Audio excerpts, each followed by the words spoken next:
امام احمد بن حنبل اور ایک ڈاکو کا واقعہ۔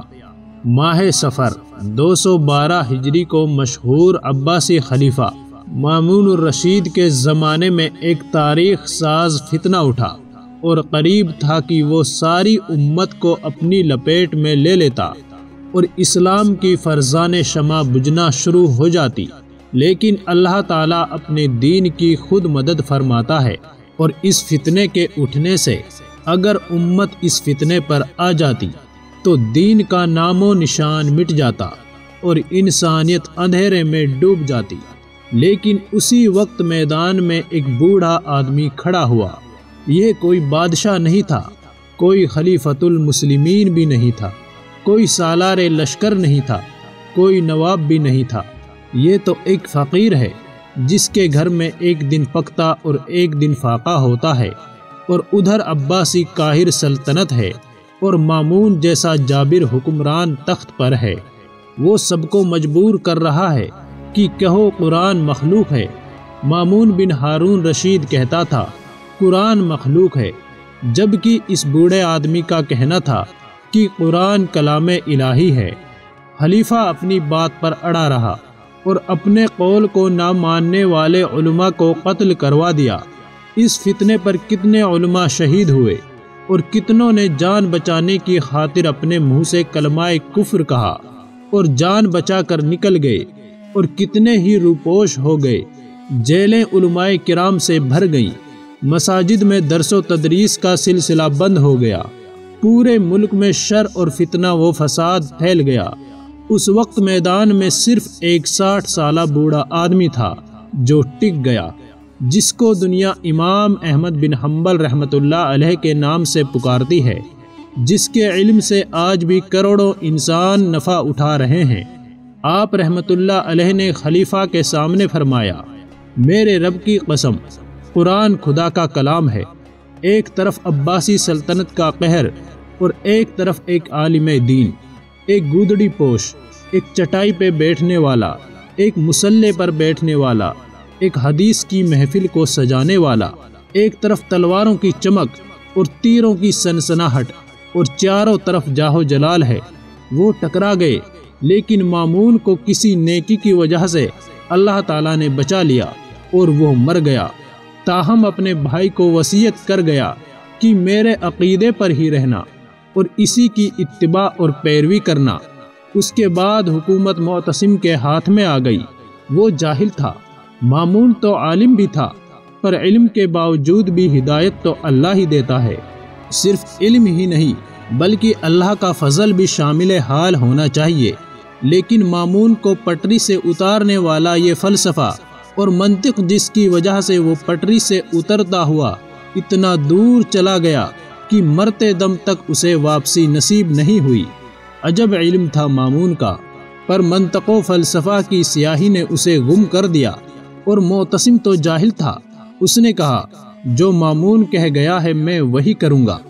دربار سجایا گیا، امام کو لایا گیا، اور جو سامنے مناظر تھا اس کا نام بھی احمد تھا، احمد بن ابی داؤد، اور یہ ہے احمد بن حنبل۔ جب مناظرہ شروع ہوا تو سامنے والے مناظر نے کہا کان اللہ بدع القرآن۔ امام احمد بن حنبل رحمۃ اللہ علیہ نے فرمایا کان اللہ بدع العلم۔ جب احمد بن ابی داؤد نے یہ سنا تو اس پر سناٹا چھا گیا، اور اس نے لاجواب ہو کر کہا یہ واجب القتل، یعنی اس کا قتل لازم ہو چکا ہے، یہ امیر المومنین کے عقیدے کو نہیں مانتا۔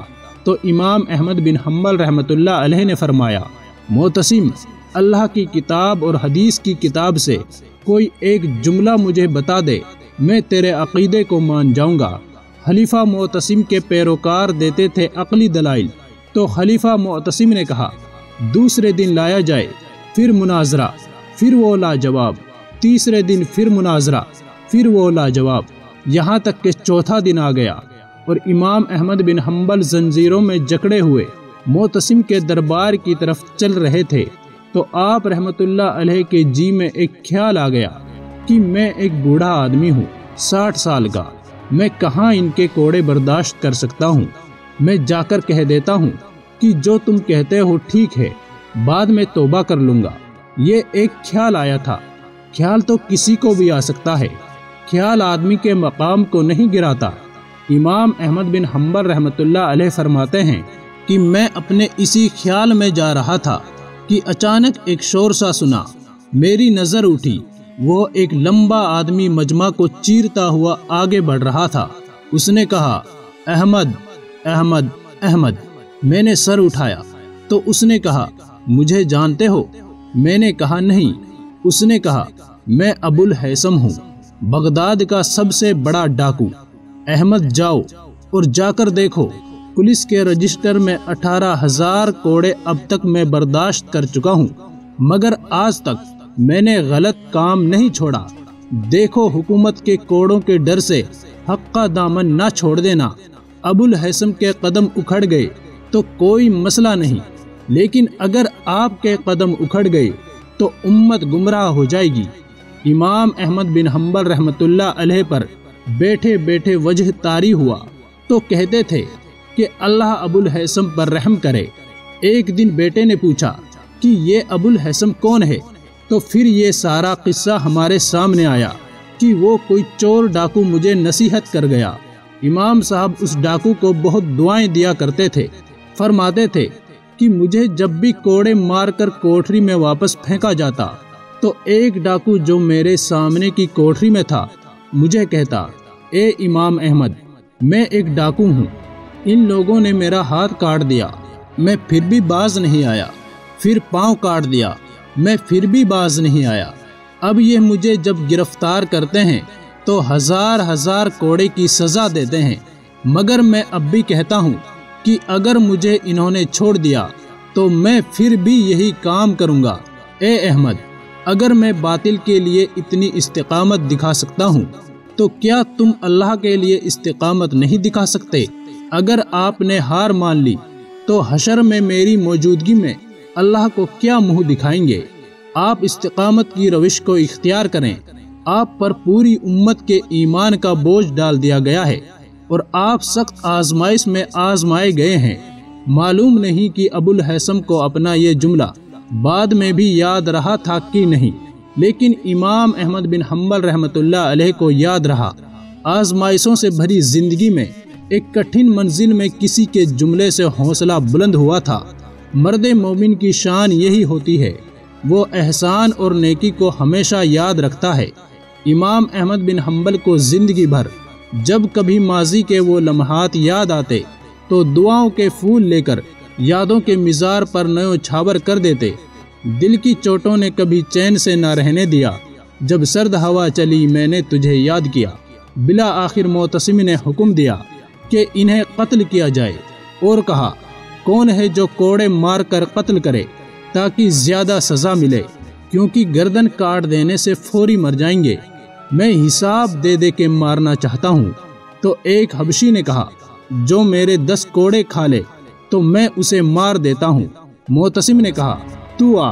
وہ حبشی جس کا یہ دعویٰ تھا کہ 10 کوڑے ماروں تو بندہ مر جاتا ہے، اس نے امام احمد بن حنبل کی پیٹھ پر 10 20 30 نہیں 60 کوڑے مارے، جن سے امام صاحب رحمۃ اللہ علیہ کی بوٹیاں اڑنے لگ گئیں اور گشی تاری ہو گئی۔ تو احمد بن ابی داؤد کرسی سے نیچے اترا اور امام صاحب کے کان میں کہنے لگا، کہہ دے قرآن مخلوق ہے، میں تجھے خلیفہ کے عذاب سے بچا لوں گا۔ تو آپ رحمۃ اللہ علیہ نے ایک دم جھرجھری لی اور فرمایا، کہہ دے کہ یہ قرآن اللہ کا کلام ہے، مخلوق نہیں، میں قیامت کے دن تجھے اللہ کے عذاب سے بچا لوں گا۔ کہا جاتا ہے کہ جتنے کوڑے امام احمد کو مروائے گئے، کسی ہاتھی کو بھی مروائے جاتے تو وہ بلبلا اٹھتا، مگر امام صاحب نے اف تک نہ کی، پھر کوڑے مارے، پھر کوڑے مارے، یہاں تک کہ امام صاحب کا تہبند کھل گیا۔ امام احمد بن حنبل رحمۃ اللہ علیہ کا تہبند جب کھلا تو آپ رحمۃ اللہ علیہ نے اللہ سے دعا کی اور کہا، اے اللہ، مجھے ننگا ہونے سے بچا لے۔ یہ دعا کرنا تھی کہ چادر وہیں ہوا میں معلق ہو گئی اور نیچے نہیں گری۔ یہ آپ کی ایک بہت بڑی کرامت تھی۔ خلیفہ مامون الرشید کے فتنے کے سامنے امام احمد بن حنبل ڈٹ کر کھڑے ہو گئے، 100 کوڑے کھانا گوارا کیا، بڑھاپے اور ضعیفی کے باوجود کلمہ کفر ادا نہ کیا۔ آپ رحمۃ اللہ علیہ نے فرقہ متزلہ کے سوا سب کے قصور معاف کر دیے، انہیں اس لیے معاف نہ کیا کہ وہ اہل بدعت تھے۔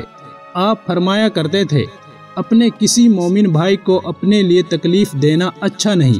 قیامت کے دن اللہ تعالیٰ جب لوگوں کو ان کے اعمال کی سزا دینے کے لیے بلائے گا تو وہی شخص جنت میں پہلے جائے گا جس نے دنیا میں کسی کا قصور معاف کیا ہوگا۔ پھر آپ نے معتصم کو بھی معاف کر دیا۔ معتصم کے بعد واسق خلیفہ تھا، یہ بھی معتزلی تھا، اس نے بھی اس مسئلے پر علماء کو جمع کیا اور حلقے قرآن کے مسئلے میں انہیں مشکل میں ڈالا، لیکن امام احمد بن حنبل کو اس لیے نہیں چھیڑا کہ وہ جانتا تھا کہ انہیں ستانے کا انجام اچھا نہیں ہوگا۔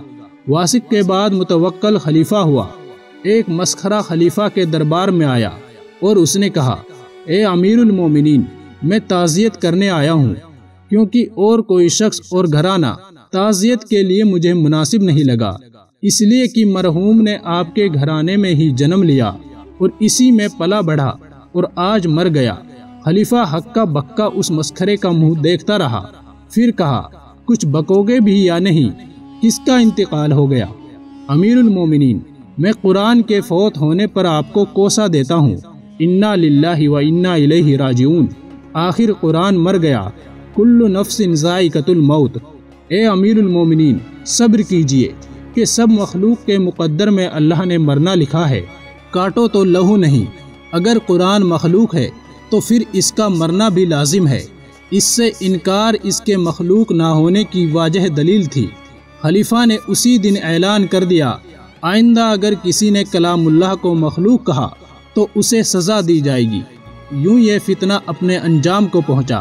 خلیفہ نے اس فتنے کو ختم کیا اور علماء کو ہدایت کی کہ معتزلہ اور اس جیسے دوسرے فرقوں کو رد کریں۔ بہرحال امام صاحب کی عمر 77 برس تھی۔ بغداد میں 12 ربیع الاول 241 ہجری کو جمعہ کا دن تھا۔ امام صاحب دنیا سے رخصت فرما گئے۔ امام صاحب کے جنازے میں 8 لاکھ مرد شریک ہوئے، جن میں اکثریت اہل علم کی تھی۔ علماء اس وقت کہا کرتے تھے، ہمارے اور دوسروں کے درمیان میں جنازے ہی تو فرق کیا کرتے ہیں۔ اللہ تعالیٰ مسلمانوں کی طرف سے امام احمد بن حنبل رحمۃ اللہ علیہ کو جزائے خیر عطا فرمائے۔ تمام اہل اسلام کو حق پر قائم رہنے اور سنت رسول صلی اللہ علیہ وسلم کے مطابق زندگی بسر کرنے کی توفیق عطا فرمائے، آمین۔ ویڈیو پسند آئی ہو تو لائک ضرور کریں اور مزید ایسی ہی ویڈیوز دیکھنے کے لیے چینل کو سبسکرائب کرنا نہ بھولیں۔ شکریہ۔